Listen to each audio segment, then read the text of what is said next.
So it's been interesting. I've got like 10 cashers or something like that. I made a bunch of deep runs in those big goofy events, which I don't normally play. But I think this year that probably helps me a little bit going into the main event because it's going to be a similar sort of idea. And then, the hockey probably screwed me up a little early. You're right. Going to the games, missing some early levels because I really like showing up on time for those 10Ks. But of late, sort of catching a little bit of heat. Had a good run in the stud 8. So I have had a blast. I'm actually just enjoying it and, don't want it to be over. This is the Chad and Jesse Poker Show. Welcome to another episode of the Chad and Jesse Poker Show. Glad to have you back, Chad. It's been a nice little time since I saw you last. But let's go ahead and talk about what's on this show. Hold on. Before we... Oh, wait. You go for what you're going to say. I got so excited. I thought you were going to jump into the main topic, but you were about to tease the guest. Wow. It is the Chad and Jesse Show. He just interrupts me with this. Oh, it's so now, good. yeah, we got Calling the Clock with 8 brand new topics. We've got a main thing to talk about. But before that, we do have a very special guest today. I didn't think this was going to be possible. But somehow we found some kid in the hallway, real kid poker. Daniel Negreanu's in the house. It's going to be spicy. It's going to be fun. I think we're going to be in his vlog tomorrow. I don't know about that. Maybe. I mean, Fingers crossed. He has an editor. We could probably edit it out. But maybe so, buddy. But it's going to be a lot of fun when we get over to that part. But first, the main event is kicking off this week. So today we want to start talking about this important event and what's to come this week. Chad. Yeah. July 3rd. We kind of kicked off the show, episode 1, way back when. What is this, episode 10 now? 10 today, 10 now. So in episode 1, we had Ty Stewart on, and one of the topics was the main event. The WSOP hadn't even started yet, and he was predicting it was going to be the largest ever. I think we're in agreement that it's probably going to be. Now, remember, the largest ever main event was in 2006 when Jamie Gold won it, and that was a field of 8,773. Came close last year, 110 players off, 8,663 players. And this year, I mean, I don't think we're going to get what Ty Stewart said, which was 9,999, but I think my prediction was like 9,100. Why not, though, man? I mean, look, everything has been breaking records. That's including true. right now, which we'll talk about during our Calling the Clock, including the ladies event, man. Yeah. I mean, everything is just completely stellar, breaking records like crazy. I mean, with all these numbers of players are being sent by GG Poker and other poker rooms. Eric Person and his Maverick Gaming are sending a ton of players too. He's posting on social media every like few days when his room qualifies another person. It's insane. And I feel like that's just the energy that this year we are experiencing another poker boom. Period. Yep. We are. And how did this come about? It wasn't Moneymaker. It wasn't Rounders. Is it the vlogs? Is it just it's just something. Yeah, there's not something you can put your finger on. Not right? Not yet, at least. Right. Well, I'm sure we'll find out at some point. We'll figure it out. But right now, we are experiencing the growth in the numbers are just insane. And so I definitely think that we have a chance to hit those Ty Stewart numbers, man, because I've just been shocked. And including, we'll talk about PokerNews Cup 2 later. Dude, Vegas has been crazy. The number of poker players that are in this city, it's like the grasshoppers from a few years ago. Just like outside this door in the hallways, it's crazy because it's Friday and it's one of the weekend gimmick events. What is it today? The Colossus. The Colossus. 400 Colossus kicks off. And so, everybody's going nuts for that. It's super packed here. I think that's going to spill over to the main event. Now, should let the viewers know, now we're not going to record next Tuesday. It's the 4th of July. We need off. Our editor, Scott, over there needs off. Right? It's my birthday, too. July 5th. There you go. I need a little siesta. So the next show, we'll actually know the numbers of the main event because the 4 starting flights will have concluded. We will know the actual numbers, which is exciting. What's not exciting is I'm not going to be here. Jesse, you're going to have to take the show on either by yourself or with a guest. It's going to be the Jesse and Jesse Poker Show. I'll probably just be here by myself. I'm going, taking away a week away from the WSOP for those wondering, but don't worry, I will be back. Everyone's worried. Yeah. I'm excited to see, be back and then see where the main event is at. Because it's not easy to leave the WSOP during the main event. I did it last year. I'm doing it again this year, but it's not easy because it's like the Super Bowl for us in our industry, right? It's the biggest game in town, and this is going to probably be the biggest main event ever as we're talking, and it's going to be bittersweet to be away from that. Of course, I'm going to be reading the live updates on Poker News, watching the live streams and all that jazz, but it's not enough. You shouldn't leave. It's a full week. I'm looking at the schedule. So you said it already. July 3rd is day 1A. Yep. Right? And all these day 1 flights. So day 1A on July 3rd, July 4th is day 1B. That'll be interesting to see how big of a field that gets on the holiday. 1C on July 5th, and then July 6th is 1D. That's going to be the biggest. All these start at noon. All are going to play 5 levels. And then you have day 2A, B, and C are going to come back on July 7th. And then just the survivors from the day 1C. The day 2D, day 2D, will be coming back on July 8th, I think it is. It's just going to be, it's a full week of WSOP main event just to get through the 2 days. Yeah. Technically, there's all the different starting flights and all that. The same. I mean, it's going to be massive. It's going to be insane. I really think we're going to go just stellar. I think it's going to break the record, but not a close margin. I think it's going to pop off. Let me ask you, let's make a few predictions, not necessarily on field size, but the winner. Do you think the winner will be total somebody we've never heard of before or somebody that we've at least heard of in the poker world? Do you agree that history repeats itself? Yeah, often. It's cyclical, Then we know exactly who the winner is. Oh, you think Chris Moneymaker is going to do it? Of course not. Absolutely. No. But let me tell you, okay, every 20 years, it's been shown that this happens, that an accountant, a former accountant, wins a satellite and then plays the man and wins it. Okay, this happened in 2003 with Moneymaker, but also 1983 with Tom McAvoy. Yeah. And now it's 20 years later. So if we know that history repeats itself, okay, science, math, blah, blah, blah, let's have my editor throw some one of those weird things on a template. It's a pretty small sample size because you go back 20 years before that, the WSOP didn't even exist. Exactly. So that means it's going to happen this time. All so right. if you are a former accountant considering playing a satellite, it's your year. Okay. And we're going to interview you because you're going to win it. So I don't care if your last name is Moneymaker or something fun like that, Jamie Gold, it can be something like McAvoy, something boring. Okay. But you're going to win it. That's just science. It's proven. Okay. Well, we'll say you're saying that. I'm going to say that it will probably be somebody we've heard of before, but it might be their career making move, right? Like Espen Jorstad last year was not an unknown player for sure. Right. We knew who he kind of was. He had won a bracelet earlier in the tag team event, and then ends up winning. So I think we'll either see that or for a long time there in the WSOP main event, it was like clockwork that every year a big name pro would either make the final table or come damn close. I know Scotty Nguyen and Daniel Negreanu both came within the final 2 tables before busting out, but then you had like Phil Ivey making it one year. Right, sure. And then there's just always Lee Watkinson. There was always like one fairly well-established pro making that final table. And hopefully I think we'll maybe see that again. There's just so many big name pros crushing it this year. I don't know how many times we talked about on the show, winning their fifth, sixth. We're going to talk about later. Yeah, holy shit, man. It is the year of legends for sure. And then also a good handful of people winning their first ever bracelets this summer. Ike Haxton and Ian Matakis, who we're going to talk about a little bit. It's been an interesting WSOP in that regard, that we're seeing these named pros win bracelets, whether it's their first or their fifth, sixth, whatever, given these massive numbers. Mm-hmm. The cream is rising to the top, so to speak. It is indeed. And I hope you're right. I hope that we do see a named player that people know and people can support making that deep run. We always want that. We always want someone that we can recognize and we know their story. It just helps us to build that connection with that final table. It makes you want to watch it. I mean, unfortunately, if it's 10 unknowns, there's not a lot of storytelling in the production work, then we just it's just poker. But the main event is something so important, something so special that I really want us to have a story that we can latch on to. So a Chance Corneth or a Sean Deeb or someone that we care about in the community, like making that deep run would just really make us all happy. I'd like to see the first women since Barbara Enright to make the final table. Oh, please. We've had close calls in the past, but it hasn't happened yet. And hers was back in 1995. I mean, that was going on 30 years ago, which is just crazy. So to get a female there, I think would be great. The ladies are out in full force. The ladies event is happening right now as we're doing this show. We're going to get to that in a little bit.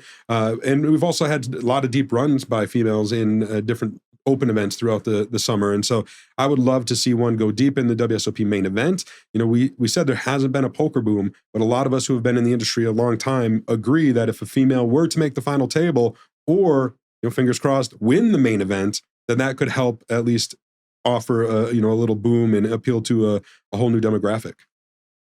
I don't disagree with you. All right, you ready to change gears? Yeah, we got to thank a sponsor, I think, right? We sure do. That's right. Quick thanks to Global Poker. Their summer series is off and running through July 9th.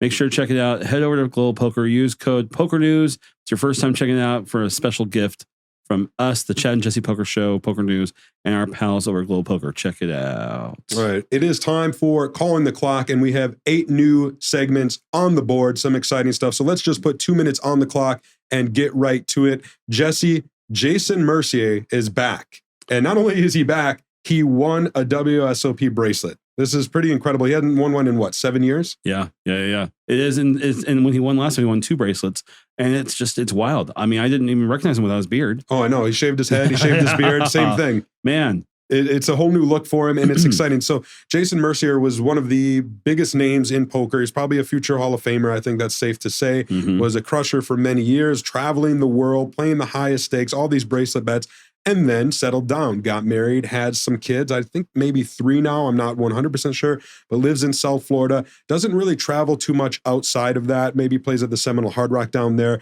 but comes to the WSOP this year, event number 60, $1,500, no limit, deuce to 7 single draw. And he wins it. Not only that, he tops a really stacked final table that had Eric Seidel ended up finishing in 5th place, John Turner in 4th, Brad Ruman in 3rd, and he gets heads up with Mike Watson again. So sick. What, like, how is that happen? I don't know, like off the top of my head, all the tournaments in the past that these two have been heads up in, but they've been some big ones, and Mercier just seems to dominate them. I think he's won them all, right? Poor Mike Watson. From my memory, absolutely, yeah, no joke, man. I mean, how does it feel to be Mike Watson, seeing your heads up opponent, be like, again? Yeah, I know this time I'll get you. This time I'll get you. Not this time, unfortunately, Mike. Mike Watson, runner up for $93,000. Jason Mercier taking it down for $151,000, and his 6th WSOP bracelet. Sean Deeb captured his 6th earlier in the series. These are 2 guys, both of them, that are going to be joining this backlog of Poker Hall of Fame nominations, unless we get some changes in that process, which, I'm sure Mr. Negreanu is going to advocate for. Offhand, do you know how old Mercier is? I really don't offhand. Yeah, I don't think he's 40. I think he's a little under, but yeah, I want to say like 35 to 40 range, man, in between. Yeah, he's knocking on the door. He's got to be close. And I think he's a first ballot Hall of Famer for what it's worth. I mean, all right. So the ladies event kicked off yesterday, and how are we not surprised? Record-breaking numbers. I mean, this is the world we live in, Chad. Yeah, I'm looking at it right now. 1,295 runners, over a $1.1 million prize pool. I don't think any men this year tainted it by paying $10,000 to enter, right? No, they're all in the ladies' bathroom. That's where those men are. Yeah, right. Oh, my goodness, this summer's been insane. The security needs to lock that down a little Please. bit. It looks like as we're recording this, it is hand-for-hand play, so they're on the money bubble. Let's go. As we're recording this. And it's just exciting to see. I walked through the field yesterday, saw a bunch of, the Jamie Kerstetters, kind of England, a bunch of the females just having a good time. You've seen it on social media. It was a special event. I think the only complaint that I seen was that it was so large, it had to be split up between the Paris and the horseshoe side, whereas they would have loved it to be under one roof. Right. I think in the future, they'll probably make that change, because yesterday was just crazy between the massive turnout in the ladies event, but massive turnout in the $1,000 Super Turbo Bounty. WSOP had their hands full.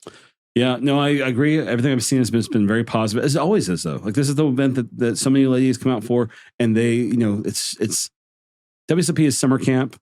The ladies event is their summer camp as well. And so with the special WPT cash game they had, the Mimosa meetup game, that was a big blast I heard about with the WPT people hosting it. I mean, it's just a great week. It always feels like it's just a more fun, relaxed celebration. And so very happy to see the record be broken with 1295. There's some big names still left in there. I'm looking over the chip counts on PokerNews.com right now. Lisa Roberts, Karina Jett, Samantha Abernathy, all still there battling. And like I said, about 200 players left on the money bubble. This is going to be a good one. I don't know. Ruth Hall is still in there. We're both very familiar with Ruth Hall. She's a crusher. Yeah. Nancy Birnbaum, who is near and dear to my heart. Good luck to them all. And Katie Stone's there as well. So get this. Greg Raymer has won 2 events this week. Not World Series of Poker events, but Greg Raymer is in the city of sin, and he is making his way around town. He won an event on Tuesday night at the Resorts World. They're one of their dailies, I believe, or maybe it's a $200 buy-in.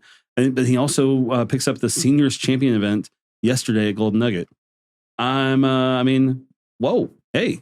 Pretty Greg Raymer. He shows that he can still win. He won Robbie's Mixed Game Festival mixed tournament a year or two ago for a platinum pass. Yeah, I remember that. Greg Raymer, I got to give Greg credit. I've always liked Greg. I think he's been a great ambassador for the game. Next year will mark the 20th anniversary of his win. Yeah. Right. And he's just remained relevant. He's been around. He's always friendly with the fans. He's always taking pictures, signing autographs. He's playing signing fossils. Yep, signing his fossils. Oh yeah, playing stakes from, like you said, the dailies at the Resorts World to he's probably going to play the WSOP main event. I'm going to assume again. Doubt, right? Yeah. And so just credit to Greg Raymer there, and I do love to see him win. I love the photo here of him at the Golden Nugget because it's got the PokerNews Cup sign. We're going to talk about that in a minute, but he's down there doing his thing, and it's just always good, in my opinion, to see Greg win because while he might not have had a boom like Chris Moneymaker, he was part of that growth, that expansion, right? 2004 was the year after Moneymaker won, and we all remember Raymer defeating David Williams heads up in that whole final table. And this year, Greg Raymer has had 8 cashes on his head of in 2023.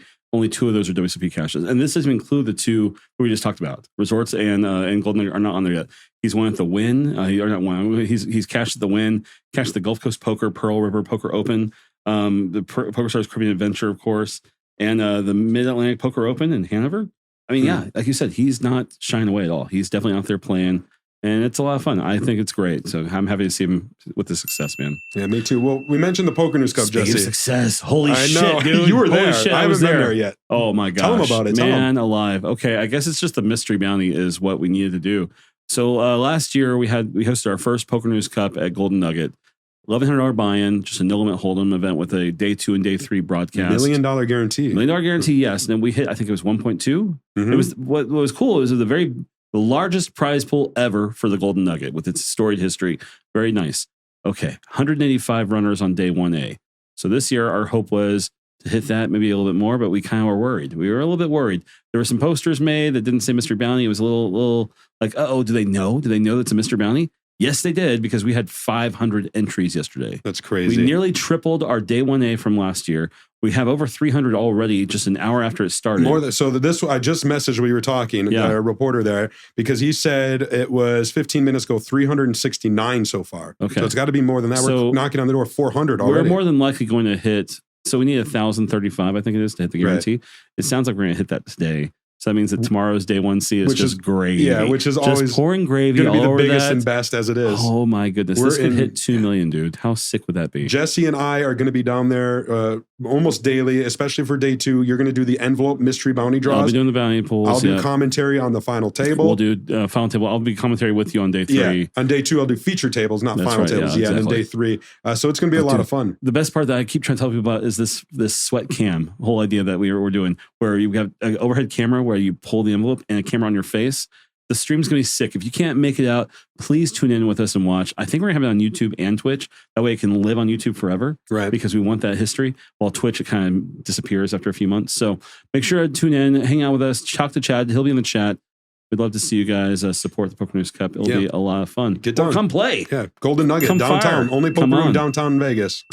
How about this Player of the Year race? It's tight. And it's back and forth. Dude, I mean, it's just nonstop psycho. Yeah. It's just psycho. So yeah, the numbers right now, which are not up to date because Matakis made a deep cash last night. But as of right now, Sean Deeb holds the lead by 20 points at 33.58. Ian Matakis is at 33.38. But with points coming, as you said. Okay. Chad, who the hell is Ian Matakis? So Ian Matakis is a guy we've known about in the Midwest for a long, long time. He's from Minnesota. When I worked for the Mid-States Poker Tour, the MSPT, he was there, and he was kind of like the new young guy. He's going to be the next big thing, right? I think he might have got coaching or learned a little bit under Ku Vang, who is largely regarded as one of Minnesota's best poker players. He's an MSPT Hall of Famer, just won the largest poker tournament in Michigan history, the MSPT, Michigan State Championship, earlier this year. Ku Vang is a crusher, and Ian Matakis, I think a little bit of a protege. And here he is making a name for himself at the 2023 WSOP. Primarily, he's not a mixed game guy. He's playing no limit events. He does online, he does it live, and he's going toe to toe with Sean Deeb, who plays everything, mixed games and what have you. It's just very rare for us to see a no limit hold'em specialist contending for WSOP Player of the Year. He's got 15 cashes, and a bracelet. Okay, well, he is playing some PLO at least. Played the online PLO 8 max and finished in 17th. He played the what was the other PLO 8-handed 1K and came in 282nd. Like so he doesn't do the crazy mix, right? The 2 to 7 triple draw, the stud, 8 or better. He doesn't do those, but Man, we want you to know him. I've tasked one of our writers, John Sofin, to write a feature article about Ian Matakas so the poker world can get to know him a little bit better. Maybe he'll be a feature guest on the show here, and we'll have to wait and see. But let's not cut out Chad Eveslej, who won 2 bracelets early on. We thought he was a favorite. He jumped up into 3rd place, 2,745 points after another deep run. That's pretty wild. So we got Mike Matusow making that 2nd place finish this past week.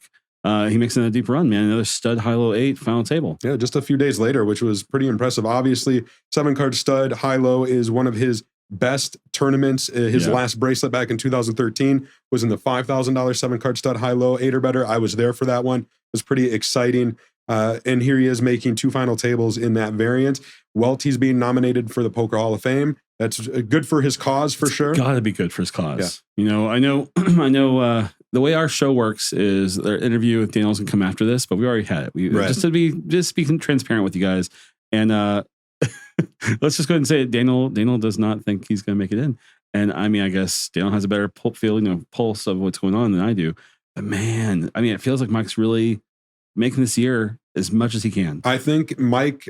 The only thing is nothing against Mike. Like he's doing everything he can this year, right? Sure. It's just that Ryan Rast happened to win the 50K Poker Players Championship for the 3rd time and is nominated. It's going to be hard to overcome that, I think, is the gist of it. But it is good to see Matusow succeeding. And I understand that there's supposed to be a documentary coming out about him later this year too. So right now things are looking pretty good for Matusow, and he's, in my opinion, kind of staying out of the limelight for all the wrong reasons, which he doesn't always do. Let me ask you, what would it take to get Mike Matusow in the Hall of Fame this year? What would have to happen to his resume? I mean, we just talked about the main event and having a big name pro win that. If Mike wins it or makes the final table, I think would be great. Remember when he made the final table in 2005 was like one of his most iconic moments. 100%. If he were to win a bracelet, I think that certainly could help, but it would be a tight race, I think, right now, because Rast is just so strong, as Negreanu will highlight. It just how about 3 more final tables? How about 3 more deep runs? Is that enough? I don't think so. No,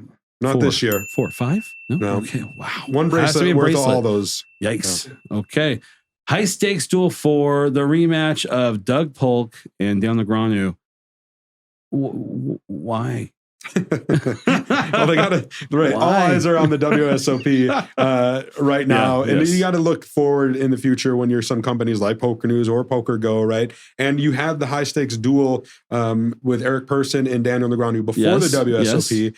And they were supposed to play 2 back to back, but then Persson had something come up. He couldn't do it. Right. And so it was just kind of left on this low note. And I think, this is the Polk Negreanu grudge, if you will. There's not really a grudge anymore. They kind of buried the hatchet. They're friends now. Yeah. Yeah. But it still should be fun. They're each putting up $100,000. So it'll be $200,000. I think what makes this a good match though, is I would imagine whoever wins or whoever loses rather will exercise the rematch option. So we have the opportunity to build a bigger pool than we might have seen in the past, with Hellmuth. Hellmuth ended up losing a $1.6 million match to Jason Kuhn. But I don't know. Like, it's not anything I'm super excited about. It's scheduled for August. I don't know if the official date hasn't been determined yet, but it'll be on PokerGo in August sometime. Okay. But my question to start this whole thing was why? Why, Chad? I mean, because we've seen it. We've seen them play live in Poker Studio to start their big match, their big heads-up duel. And then after that went online, Doug Polk just took Negreanu to the hospital, man. And he put him on life support. He just took all the money he had.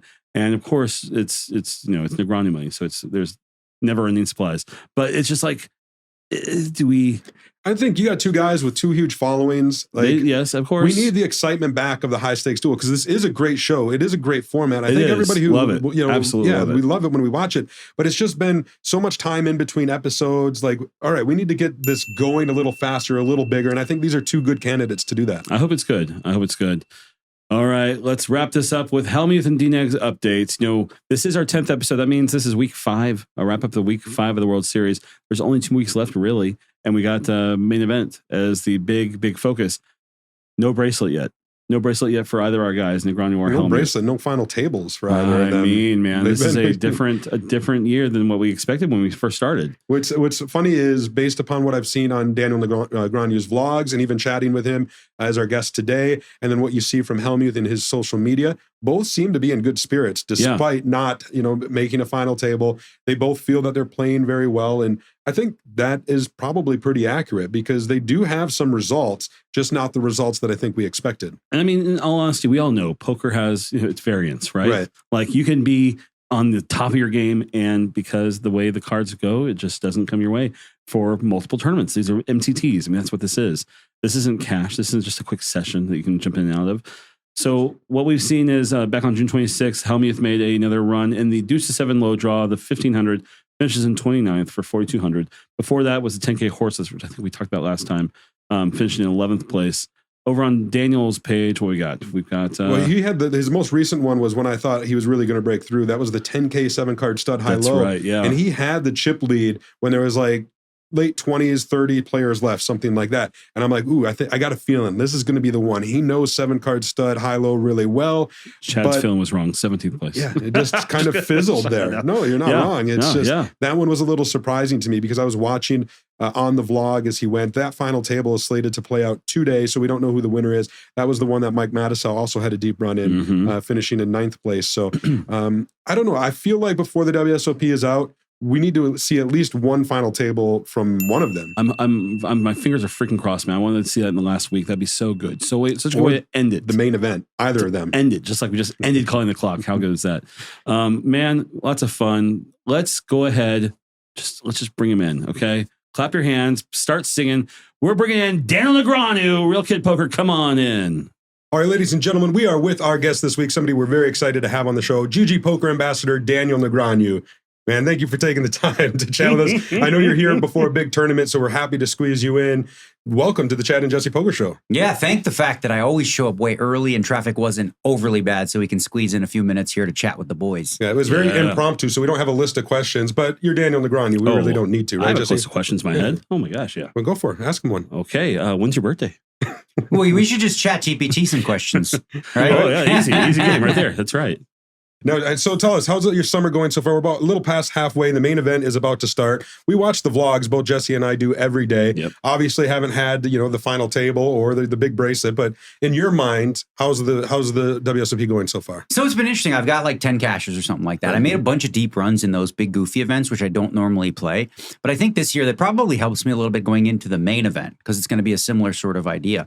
And then, the hockey probably screwed me up a little early. You're right. Going to the games, missing some early levels because I really like showing up on time for those 10Ks. But of late, sort of catching a little bit of heat, had a good run in the stud 8. So I have had a blast. I'm actually just enjoying it and, don't want it to be over. Yeah. We talked about it on this show before that it was different for you to play these larger fields with the common folk, if you will, as opposed to the high rollers that you're used to. And you see it in your vlogs, like you're a poker celebrity, you have been. So what's it been like to have to interact with those fans on a player basis? It's way tougher. And here's the thing, I always on breaks and stuff, people are here and there, they're, asking me for pictures or whatever. Right. In the Gladiator versus the 25K PLO where nobody cares, right? Nobody wants a picture. Right. It's a 25K. But in the $300, and I played it for several days, I was exhausted, because it was constant, right? I never really felt like I had 5, 10, 15 minutes to myself because there's always somebody wanting to engage. So if I just wanted to zone in and play poker, it was very difficult because people come up all the time. So,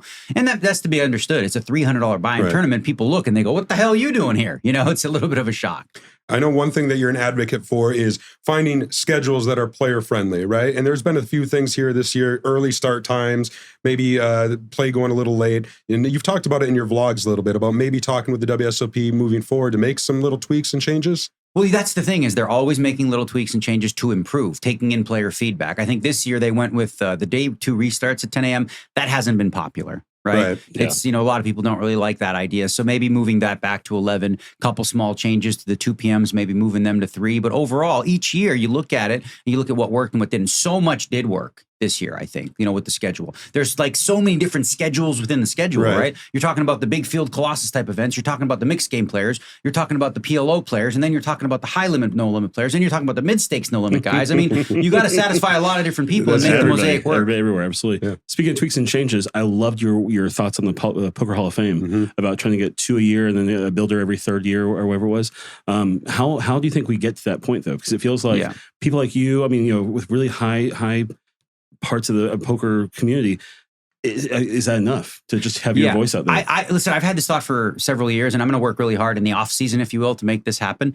I also want to change, make the criteria more clear. No offense to you people in the media, but when you guys vote, you vote very differently than the pros in the Hall of Fame. You vote for like, oh, that guy did a lot for poker, yet that has nothing at all to do with the criteria as written. It says for players, here's the criteria. And then it says, or for non-players, contributors, this is that. So by separating it and the criteria no longer mattering, I don't care if you're a nice guy, I don't care if you're a jerk. There are no Hall of Fames and they're like, you know what? He batted 196, but he was a hell of a guy. No, that's not how it works. So I want the player category to be pure. I want it to be based on numbers, based on what it says, respect from your peers. And then in the builder category, putting one of those people in every 3 years. So that way you can stop comparing apples to oranges. Like, how do you compare like a Isai Scheinberg and a Matt Savage to Brian Rast, who's a shoo-in, first time ballot guy, right? Like, how do you make this comparison? And there's only one that goes in, so you have to make the choice. And for me, I can't make a case for this year. Isai, I can always make a case for it, but I can't make a bigger case for him or anyone else than I can Brian Rast. I was answering my next question. It was going to be like, who do you like on this year? So I know you're with friends with Josh Aryeh and things like that too. Mike Matusow's on there, very deserving. But like you said, with Rast winning that Poker Players Championship for the 3rd time, really impressive. Well, here's the thing. I have so much respect for Josh and Jeremy Osmus, who both are like Hall of Famers. And they both said, Rasty deserves it. That's class. That's respect. Like, if you're one of the other nominees, with all due respect, Mikey Matusow, I believe you should get in, but you ain't Brian Rast, bro, right? Matt Savage, I know you've wanted to get in for 8-9 years, but you can't keep Brian Rast out. It's just like, you got to pull back and go, okay, you know what? This ain't the year. Maybe we change the rules in the future, but I think it would be dishonest for people to sort of look at that. And if they're not voting based on favorites or personal relationships, look at Brian Rast's resume. 6 bracelets, 3 PPC titles, played the highest stakes mix games in Bobby's Room, highest stakes PLO, no limit, big bet mix in Macau. He's done it all, right? There's literally nothing missing on this resume, and he's well respected by his peers. This I know because I'm one of them. But isn't the issue that each year we're going to have the same thing where we're going to have more and more first-year candidates who definitely have the same sort of resume? I mean, when we have like Mercier coming up, Sean Deeb, all these guys who just have such impressive resumes, at what point do we get to look back and say, okay, Mike Matusow, you did build that resume, and we're sorry it's been a decade or so since that time when you should have gotten in.